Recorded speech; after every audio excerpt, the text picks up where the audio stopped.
everyone, it's Froggy, and I'm back again with another episode of Women of Zol. So, we are currently on our way to Gomra with Claire and Clannis, so that way Clannis can confront her mother. So, why don't we go ahead and start? I have yet to understand the purpose of returning to Gomra.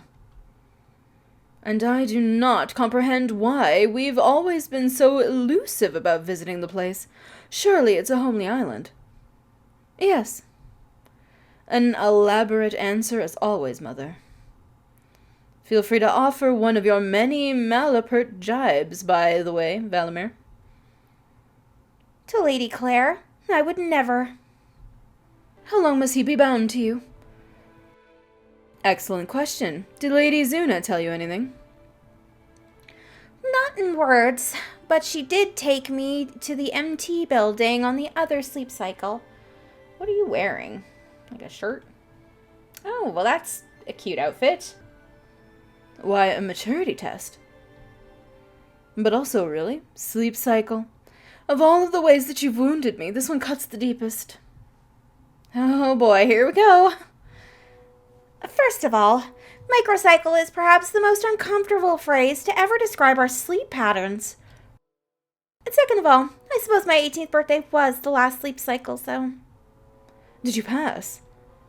Fortunately, it's a bit depressing being told that you're not mature enough to do what others have been doing at younger ages. Well then, congratulations. My thanks, Lady Clannis. Just Clannis will do. Really? Oh, that's a first for me. Yes, well, you may have an apology, too. An apology, really? I mean it. The ride fell quiet as Clannis focused on the ground, and Valimir stared off into the sky with contemplative eyes. The calm was enough to ease you to sleep before you even reached Gomra. So that's why you brought us here. But why not fly us home, where the incident occurred? That memory is only a fraction of the problem. Your interference kept me from killing that girl. Granted, it was your meddling that started it, but it's all about the end result, isn't it? Perhaps not, if it still weighs on your mind. Yes, but we can discuss that later. I'll be frank, Mother, I do not understand you. What keeps you from opening up to me? I've been transparent in my goals. Protect my daughter, kill anyone who threatens to harm you. Oh, and what about getting closer with said daughter? Or is that too much to ask? It is not. I simply surmised that she would come to me when you wished to grow closer. If that time is now, then I will gladly oblige. A sanitized answer if ever there was one. What kept you from merely asking me years ago? You were, in some ways, still are, a bashful child. So many things I said and did seemed to make you shy away at best, frighten you at worst, so I waited. And none of that was inspired by your disdain for opening up to others? No, I am fully aware I process and express my emotions differently than most, but withholding them from you was never intended. How fitting an answer. Of course, that's how you reply. Guarded, calculated, perfect. A notion inspired by your perception of being overshadowed by me, I take it. Oh, this must be fun for you. You put yourself in a position well beyond reproach. It's insufferable. Everyone always tells me how I should strive to be more like you. And what reason do they have not to?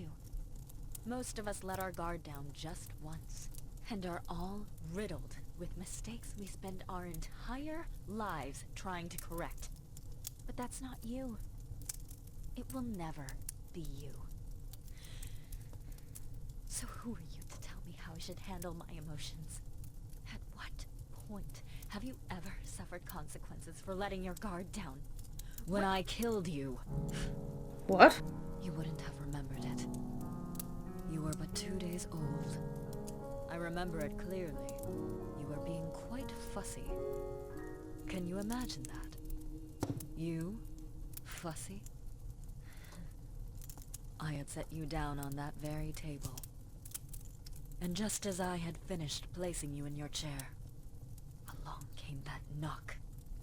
With the door so close by, I left you where you sat to answer it. You were so awake, so alert, so against my better judgment. I thought too little of the risks. And after I closed that door again, I realized you were no longer making a sound. When I ran over to you, you had stopped breathing. And I can't. I could not let you pay for my mistake. So I gave you half my power, half my life. A price well worth paying to hear you breathe again. Oh my god. Why didn't you tell me? It was not, nor will it ever be your burden to bear. It was my sin, and my price to pay, because I let my guard down. Oh my god. That's really depressing. Oh, okay. I've got tears in my eyes now. Hold on. Okay. You woke up in the airship with only Valimir sitting beside you. I was just considering waking you up. You looked like you were having an uncomfortable dream. Hey, Valimir, please don't give Clannis a hard time today. If you can help it, fight back tears. Don't worry about it. Let's tell him not to give her a hard time today. Huh? All right, I can surely try. Well, try more than usual. The two of you grew quiet as you waited for Clannis and Claire to return, and after 30 minutes, the hieroglyphic began glowing. Lady Clannis? Just Clannis, please. Just Clannis. Silence returned to the ship and almost became suffocating once Claire appeared as well. The return to Zenesco was a quieting affair, and with the will to speak sapped from Clannis, everyone went their own separate ways. How is money getting involved in such an important case? Mother, please. If there are children involved, then we ought to deal with the financial consequences and bring every single suspect into court. That opens up too wide an opportunity for other women to exploit the government's willingness to essentially give them free money. And then we find out who is taking those kids and why. And if we don't?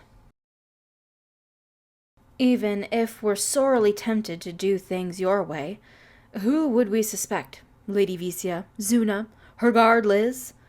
Would the individual be in Zenesca? Worst yet, the rebels have someone behind the scenes calling all the shots is a theory at best. There's actually little reason for us to not assume that the women Velvet saw in Nojuk were the ringleaders. Those are just tiny, inconsequential little details that delay us moving forward. You're likely right, but unless we have reason to believe that the missing children are in danger, then I must proceed as if we have a little more time to sort this all up cleanly. You're a different general than I was, Zula. I wager we do not share the same enemies for that very reason.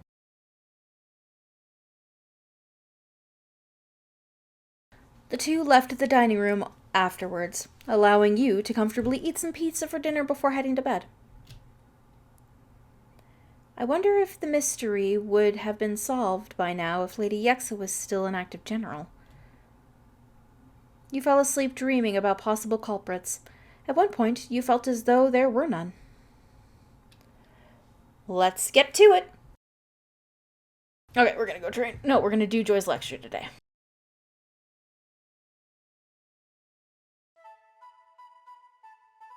Now, if there was a topic that you all keep asking me to talk about, it's our creator, Daj. So, let's get into it. In short, there's no real rules regarding what you can or should say to or about him. If that sounds hard to believe, here's a little example. Zuna once punched Daj. Now, typically, if you punch something that powerful, you'd break every single stream of Zala in your body. Or rather, bones in your case. But from my perspective, he is very confident in his place as creator. Enough so that he made sure her punch did no harm. He also didn't say or do anything to her. Not that she cared. She was very much annoyed by him at that point in her life. But that's just the start. He gave Zulian Zal, and thus all the tools needed for us to grow on our own. He's largely hands-off, only making himself known in rare instances. I'm sure that he can hear anyone that wishes to communicate with him in any way they wish to, but don't expect him to respond.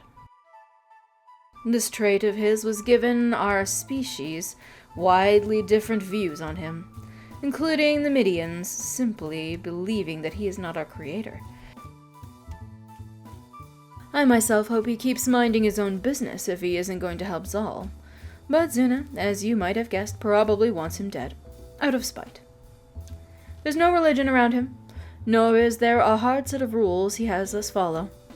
Now, why he made men so much weaker than women, that's a big mystery. It's an artistic decision that never really made sense to me. It's contradictory to how he made the rest of Zal, but I digress. But that is, well, the gist of the introduction to our creator. Any questions? The class spent a long time asking him random questions about the divine ruler of your world. Alright, well, I think I'm going to go ahead and end this episode here for today. I hope you guys enjoyed it. If you want to see more videos from me, then don't forget to like, comment, and subscribe. Thanks for watching.